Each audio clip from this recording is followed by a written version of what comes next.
We are so distant from the idea of empathy, let alone the practice of it, that we don't sometimes even know what the word means. We know it sounds something kind of like sympathy. Sympathy is to understand where somebody else is coming from, to acknowledge somebody else's pain. Empathy is to feel their pain. To feel their pain. The Prophet ﷺ exhibited this beautiful, unbelievable quality of empathy. And I want to share very quick, rapid fire, so try to stay with me. I just want to share a couple of examples of this empathy in regards to different people. How he would practice his empathy with different people. It didn't matter who it was. When Ikrimah, the son of Abu Jahl was the man who had declared war against the Prophet ﷺ, the Muslims and Islam. He had killed Muslims just for believing. He had tortured Muslims just for believing. And he was at the head of multiple plots to assassinate the Prophet ﷺ. He eventually led an army into the battlefield with the intent of killing the Prophet ﷺ and as many Muslims as possible. This man made it very clear what his position was in regards to the Prophet ﷺ and Islam. And eventually died with those same convictions. His son, who had fought by the side of his father, and in fact continued his father's work after his father's death, he is now coming to Mecca to meet the Prophet ﷺ after the conquest of Mecca. And the Prophet ﷺ, when he receives the news that Ikrimah has entered Mecca and he's on his way to see you, the Prophet ﷺ turns to his companions and he says, his father's name was Amr bin Hisham, and they used to call him Abu al-Hakam because he was a leader of his people. But the Muslims used to call him Abu Jahl because of his actions and his conduct. The Prophet ﷺ turns to the Muslims, the believers, and he says, Ikrimah is coming. And I am hopeful that he will embrace and accept Islam.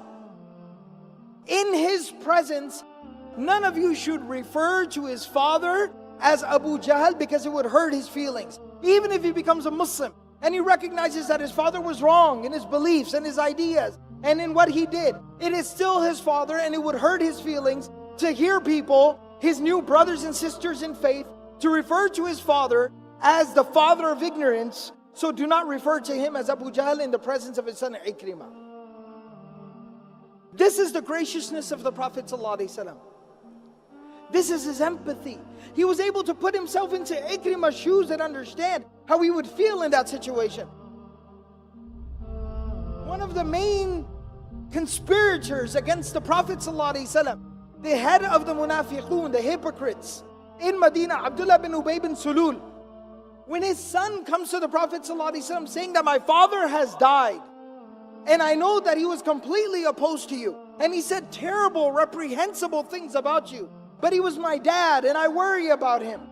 The Prophet ﷺ on the spot removes his shirt, takes off his own shirt, and he gives it to him and he says, wrap him in this, use this as his shroud and bury him in that. What would we do to have the shirt of the Prophet ﷺ? Can you imagine being buried in the clothing of the Prophet ﷺ? What an honor, what a blessing. And even though Allah subhanahu wa ta'ala made it clear, this would not forgive his sins and what he had done wrong. But the Prophet ﷺ at that time is thinking of the son and putting himself in the son's shoes. Imagine what he feels like losing his father. That's empathy. The Prophet of Allah sallallahu alaihi wasallam, very touching story. His grandson Hussein radiallahu ta'ala anhu, the son of Ali and Fatima radiallahu ta'ala anhuma. Hussein radiallahu ta'ala anhu, he was the younger of the two brothers, Hassan and Hussein radiallahu ta'ala anhuma. May Allah be pleased with both of them. The younger one, he used to stutter. The younger one, he used to stutter. He had a very severe stutter, to the point where he could not even complete a sentence. It would take him forever to finish a sentence. And what makes it even worse is, as a child, this is very, very traumatic and very detrimental to the development of a child. What makes it even more difficult is the fact that the older brother, Hassan radiallahu anhu, was very, very eloquent and well-spoken and a very gifted public speaker. So think about the pressure that put on the younger brother, stuttering so much. And so he used to stutter so much.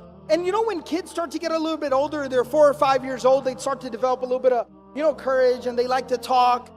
One time, the Prophet ﷺ is sitting with quite a few companions, and his grandsons are sitting with him, and the younger one who stutters, he starts to chime in and say something.